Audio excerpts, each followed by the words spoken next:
Good morning. Today we are discussed to chapter 7, that is the people president.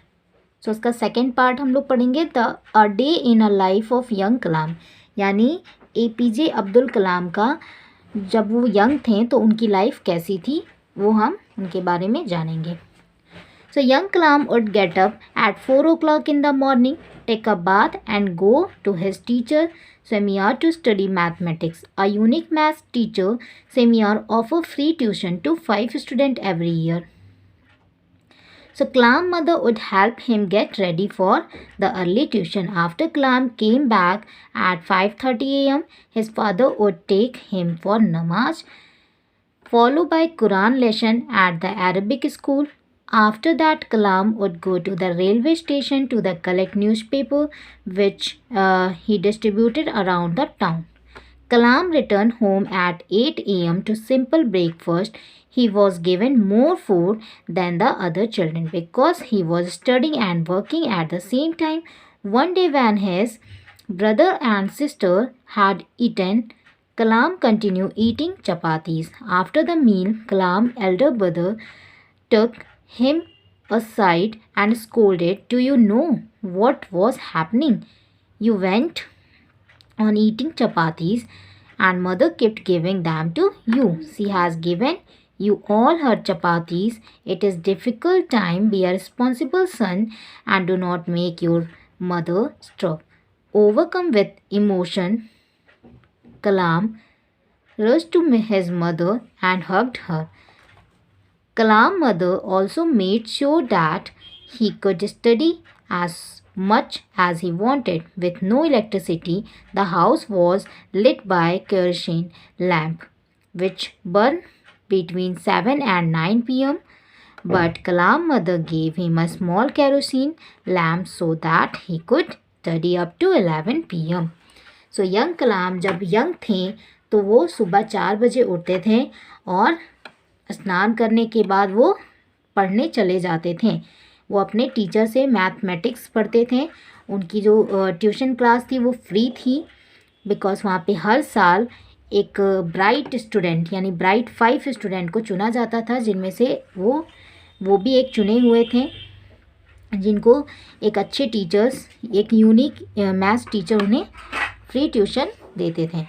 फिर वहाँ से जब वो उनकी मम्मा उनके सुबह उठने में, ट्यूशन जाने में मदद भी करती थी. जब वो 5:30 बजे सुबह वापस होते थे अपने कोचिंग ट्यूशन से, सो उनके पापा उन्हें नमाज़ पढ़ने के लिए ले जाते थे. एज अ प्रेयर होता है. सो फिर उसके बाद वो क्या करते थे, एक अरबिक स्कूल में जाके कुरान पढ़ते थे. फिर उसके बाद वो रेलवे स्टेशन जाके न्यूज़पेपर इकट्ठा करते थे और उसे सारे शहर में बांटते थे. फिर वो 8 बजे घर वापस लौटते थे ब्रेकफास्ट करने. उनकी मम्मा उन्हें ब्रेकफास्ट में ही उन्हें खाना भी दे देती थी क्योंकि उन्हें टाइम नहीं मिलता था. वो बाहर ही रहते थे और स्टडी भी करते थे और वर्किंग दोनों सेम टाइम में ही करते थे, इसलिए उन्हें खाना वो दे देती थी. एक दिन क्या हुआ था, वो ब्रदर और सिस्टर दोनों लोग खाना खा रहे थे.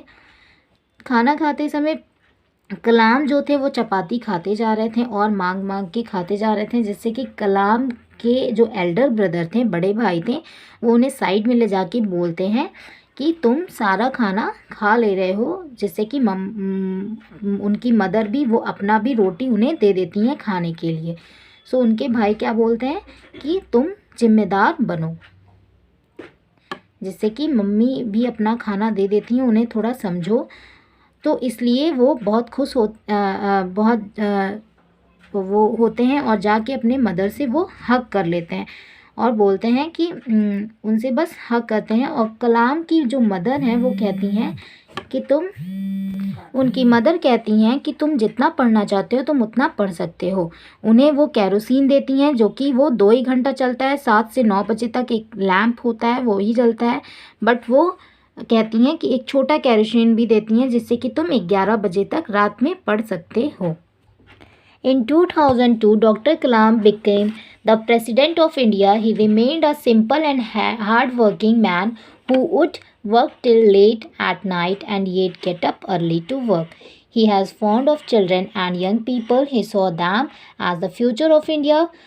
fondly called the people president. He started the What Can I Give movement to encourage the habit of giving among young people.